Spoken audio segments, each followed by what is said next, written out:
hopefully everybody out there, you were able to get a hint of why I'm so excited about these new speakers in my setup. They're new to me. These are Klipsch Cornwall IIs. They were manufactured in 1987. They're consecutive serial numbers. They came with the original boxes, the paperwork, the original warranty that was mailed in. And I am just super, super happy right now. It's kind of serendipity because I have a confession to make. I would say that probably for the last 6 months, I have been habitually watching speaker reviews from the usual suspects. And, you know, my previous pair of speakers that I've had for about 4 years now, they're definitely no slouch as far as speakers are concerned. They are, I think they're a legendary pair of speakers. They're the A line from Boston Acoustics. Now, Boston Acoustics were known back in the day for, you know, high-level consumer speakers. And the A200s were fantastic. They had a unique design. You know, they were also kind of known as the tombstone speakers. They had a thinner profile, three-way design. I have been super pleased with them. Also, very high quality wood veneer. I have the cherry veneer. You've seen them in all my videos. But I decided I wanted to make a change. You know, I've been thinking about this for about the last year. And about 3 weeks ago, I put a call into my local gear nut. His name is Lance. Lance is the same guy that helped me find the Macintosh 61 integrated pre and amp that is the heart of my system right now. That was a similar situation. That was a one-owner unit that he had stumbled across, and we agreed on a price. And I actually had it recapped here locally.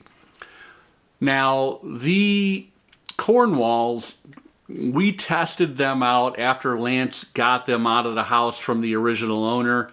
Apparently, they're downsizing, and his wife kind of did thumbs down because these are massive speakers. I'm going to put some photos I've taken while I'm talking, some close-up views.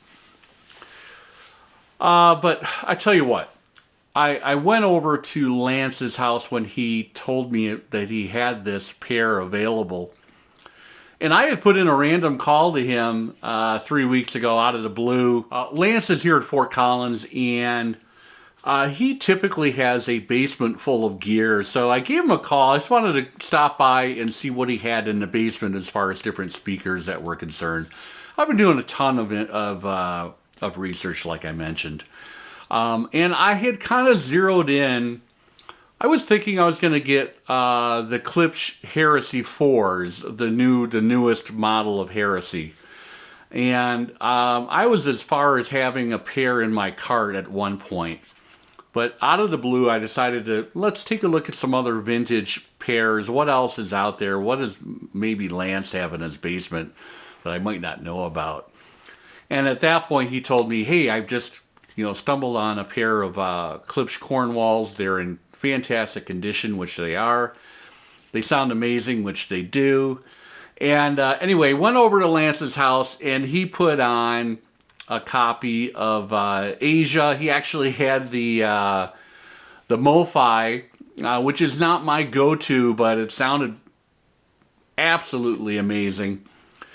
I'm going to talk more about these speakers, and then some of I have been putting these things through their paces.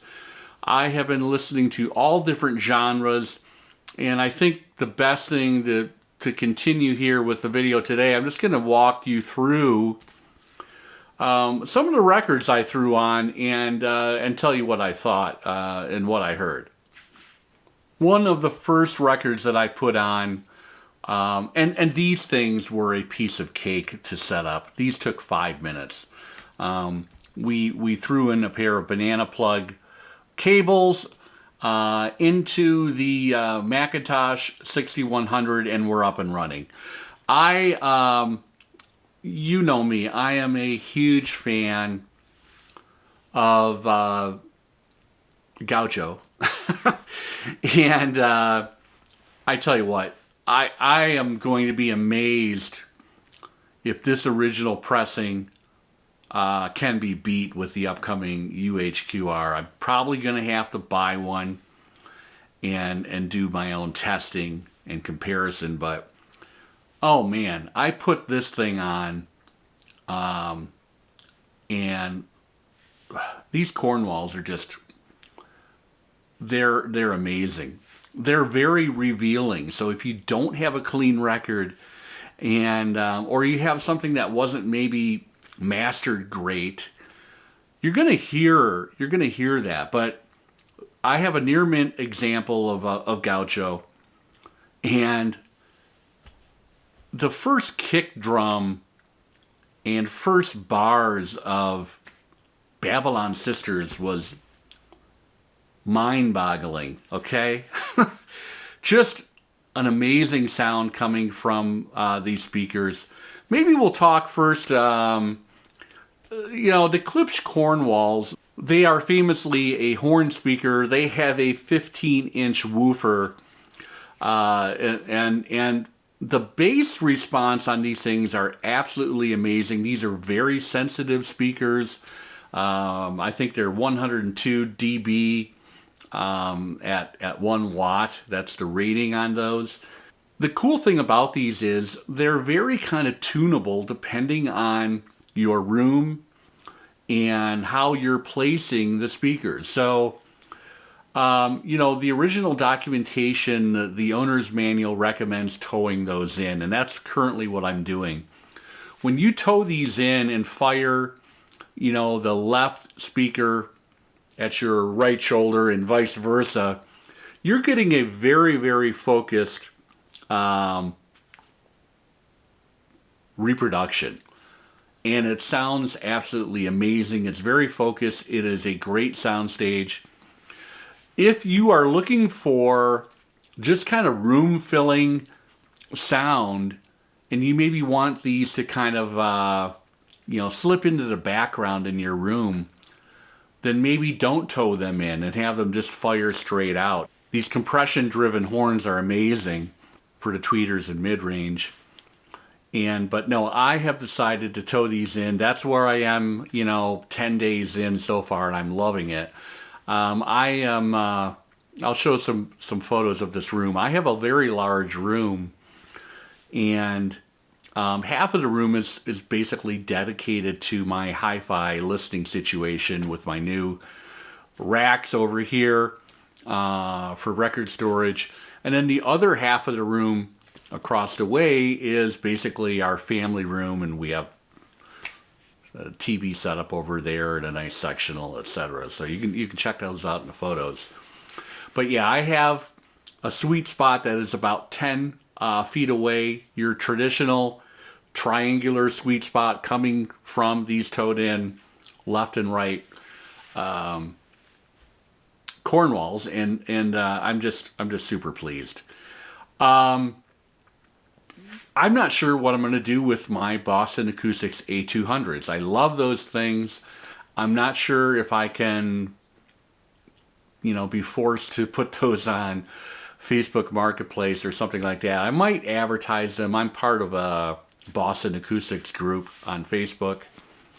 I'm not going to ship these things. Those are large speakers in their own right. Those are about 60 pounds each, and but the Klipsch, we had to use a dolly to very gently get those things from the vehicle to the top stairs of my house, as far as going down into this basement listening room where we are now. And Yeah, they're 100 pounds. They're 100 pounds each. But thank God we had the original. I mean, the original boxes, the original packing material. You couldn't ask for a better situation from a pair of vintage speakers. I've always talked about I like vintage gear, but you have to be very careful when making a purchase. You have to do your research. You have to kind of figure out what is the provenance, what was the ownership chain of whatever it is you're buying. And in the case where this was with one person since, original delivery, it's fantastic. I couldn't resist. I had to throw in that opening clip to the video. Of course, that was Watermelon in Easter Hay from the 1979 Joe's Garage Part 2 and 3. Zappa. An incredible, emotional roller coaster of a ride. The guitar tone on that track is just breathtaking. And like I said, it's an emotional whirlwind of an instrumental song. One of my favorite pieces of music. And of course I had to, give that a listen with this new situation. And, anyway, I'm repeating myself, but hopefully you all heard that, because it is amazing. And I am blessed to have this current setup now. A lot of people, well, not a lot of people, there are things out there on the internet. One of the more famous sayings is that once you have a heritage pair of Klipsch speakers, they may be your last. I'm not willing to raise my hand and say that today, 10 days in, but I am super pleased with the sound that I'm getting in this particular room with this particular setup. Couldn't be happier right now. Last week I was record shopping in Longmont, Colorado. In between, I was down there for a work meeting, and I had a little bit of downtime, and stopped into one of my favorite shops, Absolute Vinyl and Stereo Equipment, right on Main Street in Longmont. Owner is Doug Gaddy. He's a fantastic guy. He goes way back here locally. Used to have a shop in Boulder for decades, and got back into the game maybe 4 or 5 years ago. Set up a new shop in Longmont. Picked up a 1973 pressing of Herbie's Maiden Voyage. I've got the classic reissue of this, the Blue Note Classic, mastered by Kevin Gray. It sounds stunning, but there's something to a very clean original with Van Gelder in a dead wax that's just a psychological thing. The more I'm into collecting vinyl records, the more thrill I get from finding original pressings or early repressings, and especially if they're in VG++, in this case, to near mint condition. It's a thrill, and that thrill is accentuated when you put that record on and sit down and listen to it. It's just the emotional pull is there, and these speakers are helping me attach myself emotionally to the music. That's what this is all about. That's what this hobby is all about. That should be number one. And this is just helping me. It's recertifying to me why I'm in this, why I'm doing this. The 73 pressing was the black Blue Note label, but there is Van Gelder stamped in a dead wax. What an amazing record. And you would think this is a Freddie Hubbard record, but it's Herbie's vision, and this is just an amazing listen, and even better right now with the Cornwalls. So that was a jazz offering. I knew I wanted to try some jazz on these things, and see what the result was. The result was fantastic. Next, I wanted to throw on something quiet. I wanted to get some acoustic guitar and like singer-songwriter stuff. And what I did is I put on Blue Eyes Crying in the Rain from the fantastic, what was this, 1975 Red-Headed Stranger, this amazing Willie Nelson record. And organic, soulful, spare, plenty of space in this recording, and it sounded drop dead gorgeous. If you haven't heard this record, highly recommended. I wanted to hear a Neil Young record, but something more on the intimate side. I didn't want, a huge, something like Ragged Glory. I decided, though, to go with probably one of the most famous late night listens that you can do, that you can put on. Something just from the gut as far as Neil is concerned.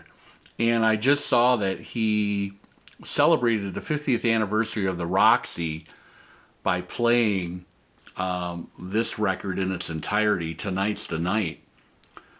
What a piece of art this is. And by the way, I have an early pressing. This is the one where it's almost like blotter paper. A very kind of rough, spongy cover. I've got this, of course, covered up right now. And very cool. The Reprise label was all black, kind of, encompassing the mood or accentuating the mood of this record. It's an incredible listen. It sounded great. Getting some glare here today. Such an emotional, gut-wrenching listen. And the cool thing about this recording is it wasn't perfect. There are, some microphone hits here and there with Neil. And, I don't think they had a pop filter at all times when they were recording this. But it's an amazing listen. And imperfections and all, it sounded great to my ears with these speakers. Last but not least, as far as the initial run of records that I put on to hear these, to hear how they sounded, I wanted to have a kind of a modern audiophile record, and I decided to go with Morph the Cat. This is the 2006 Donald Fagen solo album. It was the third solo album for Fagen. After this came Sunken Condos in, I think, 2012. And rumors are swirling that he is either working on a new album or it may already be in the can. Perhaps he finished it up this summer. We don't know, but there are hints that he is working on a new album. Back to this album, mastered by Kevin Gray. I was on a live stream with Kevin about a month ago, and after we had turned off the live stream, we had a few minutes to visit with Kevin, and I mentioned this to him and showed him the record, and he said, "Oh yeah, he loves the record. He had a great time working on it." And he actually uses this for level checks and to check the bass frequencies and responses on his home setup. The bass on this record is absolutely huge. It's a very funky record, very blues tinged as well. A very good listen. I read a stupid... I'll let this fly. I was on the Better Records website, the Tom Port website, and I don't know if it was Tom or someone else had reviewed this record and said it was absolute schlock and the songs are awful. You know, he hasn't done anything good since The Night Fly. They also dissed Kamakiriad in that review. Thumbs down, man. This is a fucking awesome record, and it sounds amazing as well. And it sounded great here with the Cornwalls. There is the liner notes there of Morph the Cat. And it's a really nice gatefold with a nice shot of Donald right there. And I love that scarf, by the way. Thanks everybody for watching. If you liked today's video, I would really appreciate it if you hit the like button. And if you're not subscribed yet, please consider subscribing. It really helps me grow this channel. I'm looking to increase content moving forward. And the more encouragement that I can have by seeing these subscriber numbers rise, the better for my fragile ego. Thanks for sitting through this kind of meandering video. I wanted to share the news of this pretty big upgrade for me in this system, and I'm loving it so far. Have a great day, everybody. Take care.